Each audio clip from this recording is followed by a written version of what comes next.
बिस्मिल्लाहिर्रहमानिर्रहीम। तो लो जी अज तुहानूं लैके चलते हैं असीं खट्टियां दे बाग च। तो दिखाने खट्टियां दे पौधे।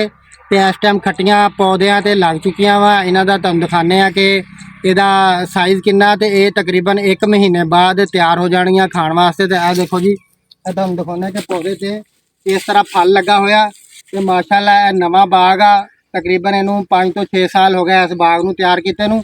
ते तीसरा फल जिहड़ा इस साल इन्होंने चुकना हैगा। ते फल माशाअल्लाह देखो जी पौधे ते तुहानूं मेरा कैमरामैन दिखांदा कि किद्दां जिहड़ा पौधा भरिया पिया हैगा वा फल दे नाल। ते एक पौधे ते तकरीबन मन तो 1.5 मन फल लगा होया इस टाइम जिहड़े खट्टियां हैगियां। तो तुहानूं कोल करके दिखाने कैमरे दे नाल। ਇਹ देखो जी माशाअल्लाह जी किद्दां पौधा जिहड़ा फुल भरिया होया इस टाइम फल दे नाल।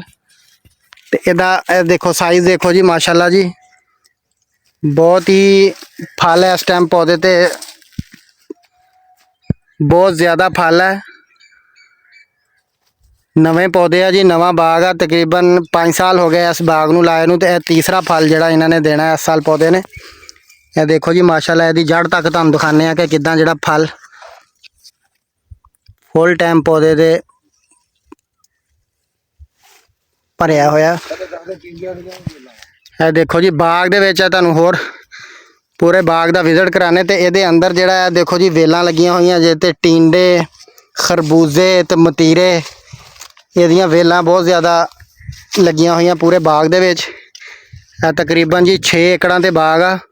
यह देखो जी बड़ी तरतीब दे नाल बड़ी लाइनअप जड़ा करके इस पौधे का, एक पौधे तो दूसरे पौधे का जड़ा फासला अगर असी क्रॉस देखिए तो भी पौधे बिल्कुल लाइन तो नज़र आएंगे। अगर असी सीधे देखो तो लाइना दिखा रहे हैं तो पौधे की बड़ी खूबसूरत तरीके नाल, बड़ी पमाइश दे नाल कला कला पौधा फासले ते लगाया गया। तकरीबन 10 फुट के फासले ते एक पौधा खुला हवादार और बड़ी तरतीब दे नाल लगाया गया बाग। यह खट्टियां दा बाग है जी।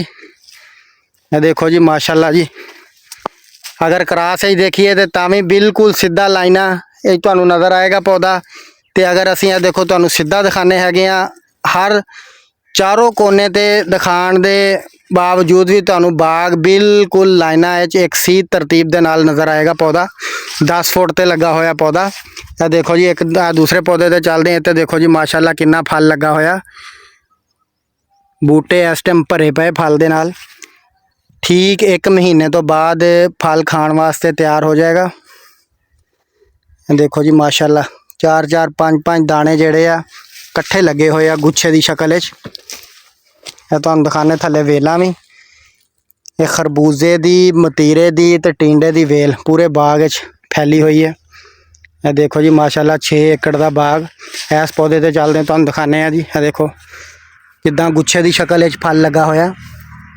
माशाअल्लाह जी माशाअल्लाह, अल्लाह पाक नसीब च करे।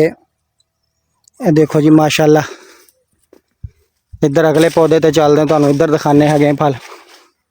यह जी खट्टियां दे पौधे, खट्टियां दा बाग है जी। यह देखो जी माशाअल्लाह जी माशाअल्लाह, फुल टाइम इस टाइम पौधा जड़ा जोबन फल चुकी खड़ा। 1 महीने तो बाद फल तैयार हो जाएगा खाण वास्ते। देखो जी माशाअल्लाह जी माशाअल्लाह, एक दफ़ा फिर तुहानूं कैमरा घुमा के दिखाने कि किस तरह बड़ी तरतीब दे नाल बाग दी पूरे पौधों की पमैश करके कला कला पौधा जड़ा 10 फुट के फासले ते लगा होया। बहुत ही दूर तक तुसी नज़र दौड़ाओ तो तुहानूं नज़र आएगा कि बड़ी खूबसूरत तरीके नाल पमैश करके बाग की तरतीब की गई है पौधे की। माशाअल्लाह जी माशाअल्लाह, देखो जी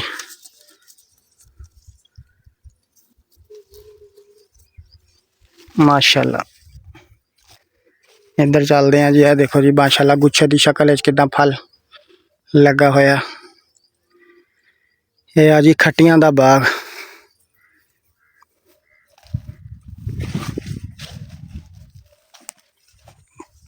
खट्टी का 6 एकड़ ते लगा होया बाग है जी माशाअल्लाह जी। ਤੇ ਚਲੋ ਹੁਣ ਚੱਲਦੇ ਹਾਂ ਆਪਾਂ ਦੂਸਰੀ ਸਾਈਡ ਤੇ। ਇਹ ਲਓ ਜੀ 6 ਏਕੜਾਂ ਦੇ ਬਾਗ ਦਾ ਤੁਹਾਨੂੰ ਅੱਜ ਵਿਜ਼ਿਟ ਕਰਵਾਇਆ ਅਸੀਂ। ਖੱਟੀ ਦਾ ਬਾਗ ਆ, ਖੱਟੀਆਂ 1 ਮਹੀਨੇ ਵਾਸਤੇ ਖਾਣ ਵਾਸਤੇ ਮੁਕੰਮਲ ਤੌਰ ਤੇ ਤਿਆਰ ਹੋ ਜਾਣਗੀਆਂ।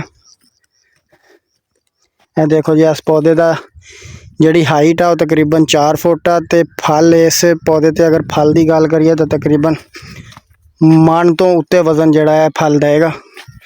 ਦੇਖੋ ਜੀ ਖੱਟੀ ਦਾ ਸਾਈਜ਼ ਔਰ ਇਹਦਾ ਬੜੀ ਖੂਬਸੂਰਤ ਤਰੀਕੇ ਦੇ ਨਾਲ ਇਹ ਬਾਗ ਦੀ ਤਰਤੀਬ ਕੀਤੀ ਗਈ ਹੈ।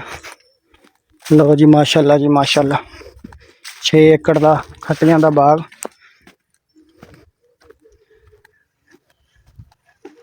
ਮਾਸ਼ਾਅੱਲਾ ਜੀ।